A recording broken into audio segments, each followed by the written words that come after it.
The Galactic Council had made many mistakes in its 10,000-year history, but none quite as catastrophic as the day they decided to abduct Jasmine Chen from Earth. It started as a routine research mission. The Vicrola species, known for their academic pursuits and complete disregard for lesser species' rights, had been monitoring the newly discovered human colony world for months. They sought specimens for their xenobiology database, a prestigious collection that would cement their university's reputation across the XL galaxy.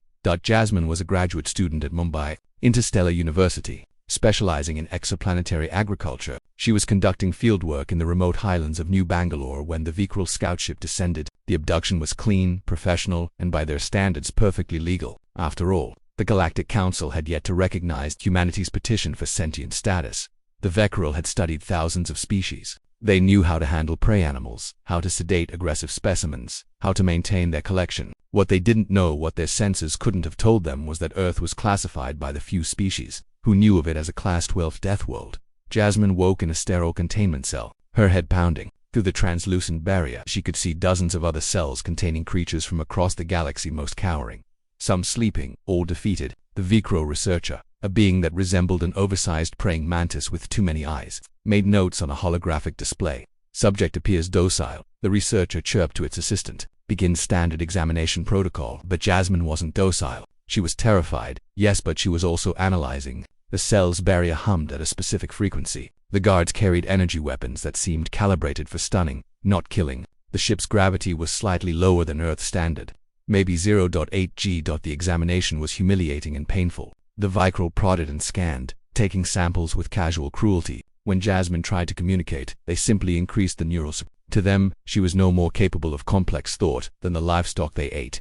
They made their first mistake when they logged her DNA into their database. The automated system flagged it immediately, sending an alert that rippled through scientific communities across 3 sectors: Deathworld genetic markers, extreme environmental adaptation, Redditor characteristics. But by then the Vicrol research vessel was already in transit to their home station, and arrogance made them dismiss the warnings. Meanwhile on Earth, Kevin Morrison was having the worst day of his career.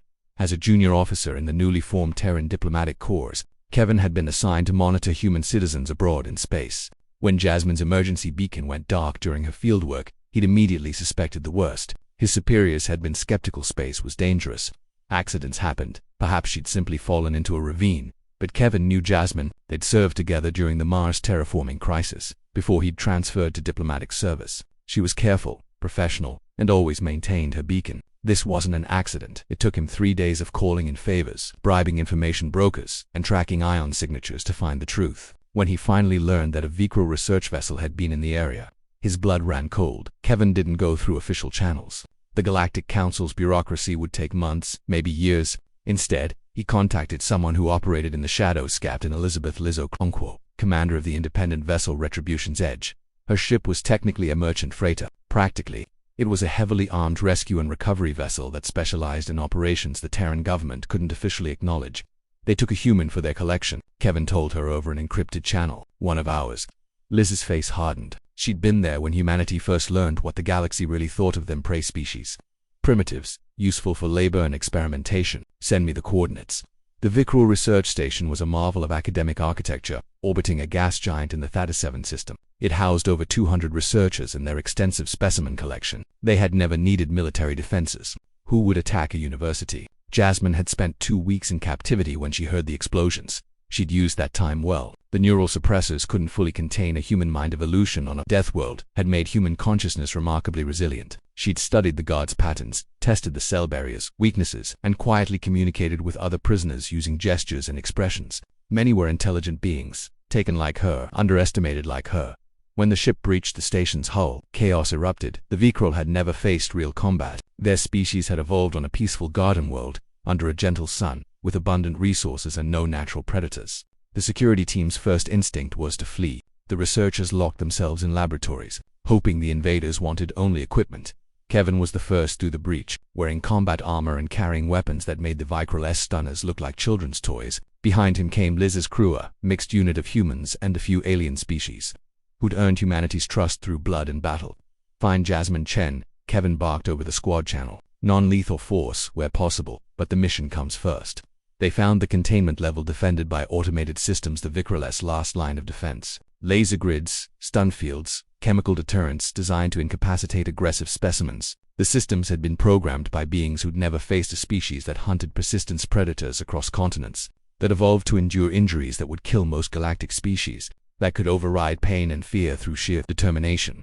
Kevin's team dismantled the defenses in 17 minutes when they reached Jasmine's cell. She was already standing, ready. The barrier fell, and she stepped out with the dignity of someone who'd never truly been defeated. "Took you long enough," she said, her voice steady despite 2 weeks of captivity. Kevin grinned behind his helmet. "We had to fill out some paperwork first."